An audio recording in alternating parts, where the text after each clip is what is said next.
देखो, इसके बाद कल जो पढ़ा रहे थे, ठीक है, ने पिछले क्लास में वो निखिलम विधि कंटिन्यू करना था, ठीक है। तो निखिलम विधि में दो तरीके के प्रश्न हैं, इधर ध्यान दो बोर्ड में। दो तरीके के प्रश्न हैं इस निखिलम विधि में, ठीक है। दोनों को समझने का प्रयास करना, ठीक। देखो, पहला प्रश्न है, इसमें आधार और विचलन दोनों पहचानना मैं बता दिया था, ठीक है। आधार और विचलन दोनों पहचानना बता दिया था। तो ये जो 104 और 102 है, इनके लिए आधार कितना होगा, आधार ये लिखा हूँ कितना, 100। तो जब 100 आधार है तो हमको ये देखना रहता है कि ये जो 104 है उस आधार से कितना अधिक या कम है।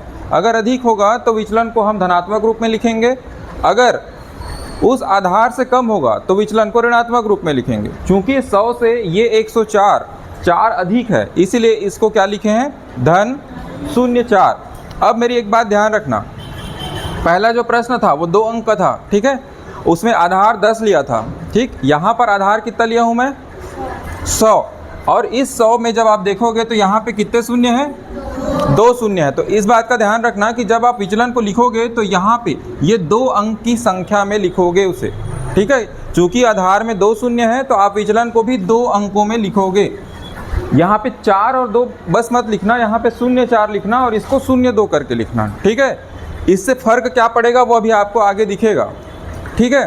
देखो, अगर मान लो इसको आप 4 लिखते और इसको 2 लिखते तो 4, आपका जो उत्तर का जो दायां भाग रहता है वो क्या रहता है, विचलनों का गुणा। क्या होता है उत्तर का दायां भाग, विचलनों का गुणा। तो ये हो जाएगा 4 दूनी 8, तो यहाँ पे केवल 8 लिख देते, ठीक।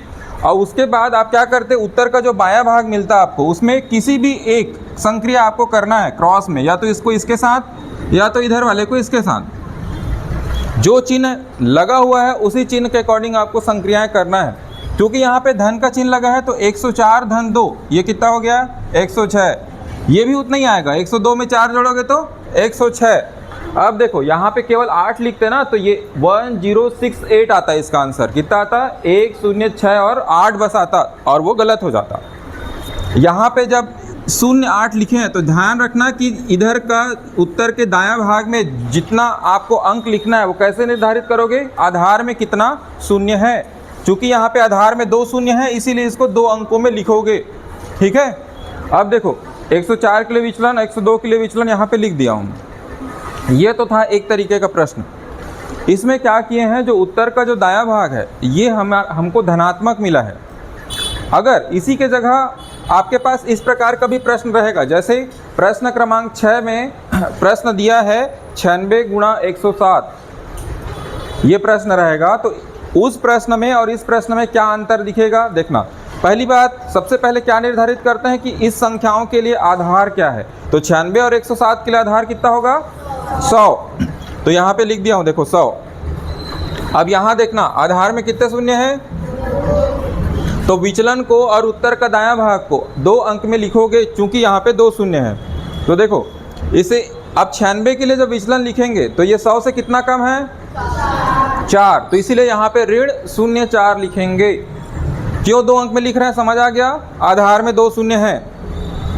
अगला, ये जो 107 है, ये 107 100 से कितना अधिक है, 7 अधिक है, इसीलिए इसको +07 या धन 07 लिखोगे, ठीक।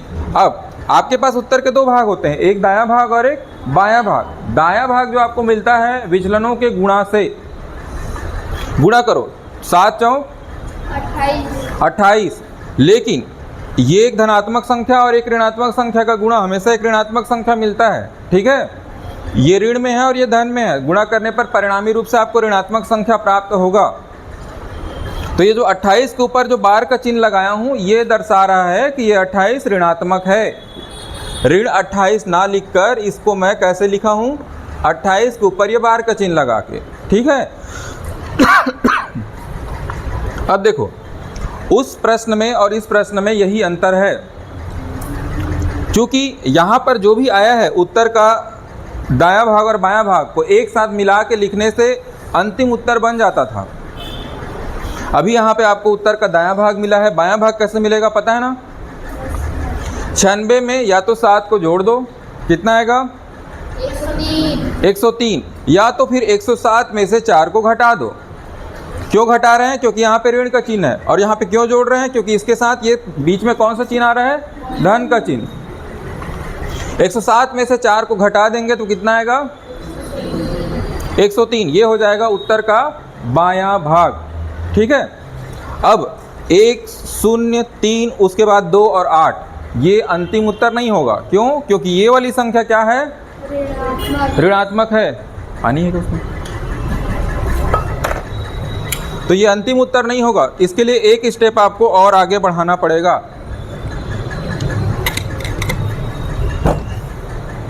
देखो यहाँ पे मैं इन्हीं दोनों भाग को एक साथ लिखा हूँ 10328, लेकिन देखो इस 28 के ऊपर मैं ये चिन्ह लगाया हूँ। इसका मतलब ये जो 28 है ये ऋण 28 है। अब आपको इसके लिए कुछ नहीं करना है। ये जो 28 है इसके जगह पे ये कितना अंक था? 2 अंक। तो 2 शून्य यहाँ पे लगाना है, या आप दूसरे तरीके से समझोगे तो आधार में चूंकि 2 शून्य है इसीलिए यहाँ पे 2 शून्य लगाएंगे। कुल मिला के ये जो ऋण 28 है ना, इसको यहाँ से हटाना है। ठीक है। इसको हटाने के लिए यहाँ पे 2 शून्य रख देंगे, और यही जो ऋणात्मक संख्या था इसी ऋणात्मक संख्या को यहाँ पे घटा देंगे। तो यहाँ पे 2 शून्य लगाने के बाद ये 28 घटेगा, तो ये 10 में से 8 गया कितना? 2। उसके बाद ये कितना बच गया था? 9। ठीक है। कहाँ से हासिल लाए थे? ये 3 से हासिल लाए थे इधर, तो ये 3 बन गया था 2, और ये हो गया था 10, और इधर वाला हासिल लाए थे तब ये हुआ था 10। तो सबसे पहले 10 में 8 गया कितना? 2। चूँकि ये 10 था इधर हासिल ले गए तो अब ये 9 रह गया है। अब इस 9 में से 2 गया तो 7। उसके बाद ये 3 इधर हासिल एक ट्रांसफ़र कर दिए थे, तो अब कितना बचा है? ये 2, और ये 0 का 0 और 1 का 1। तो इसका अंतिम रूप से उत्तर आएगा 10,272। ठीक है। तो दोनों प्रश्नों में अंतर समझ आया। जब आपके पास उत्तर के दाएं भाग में कोई अगर ऋणात्मक संख्या आ जाए तो उस ऋणात्मक संख्या को सबसे पहले आपको हटाना है। तो ये जो ऋणात्मक संख्या रहेगा इसी ऋणात्मक संख्या के जगह में आपको 0 लगाना है, और इसको फिर यहाँ पे घटा देना है। क्योंकि आपको पता है कि अगर मैं ऋण 28 बोल रहा हूँ तो ये ऋण 28 का मतलब ये सामने का चिन्ह क्या बता रहा है कि ये किसी के साथ घटेगा। ठीक है। तो इसीलिए यहाँ पे 2 शून्य लगा के पहले इसको घटाना है, उसके बाद जो उत्तर आएगा वो आपका अंतिम उत्तर होगा। यहाँ तक नोट करो।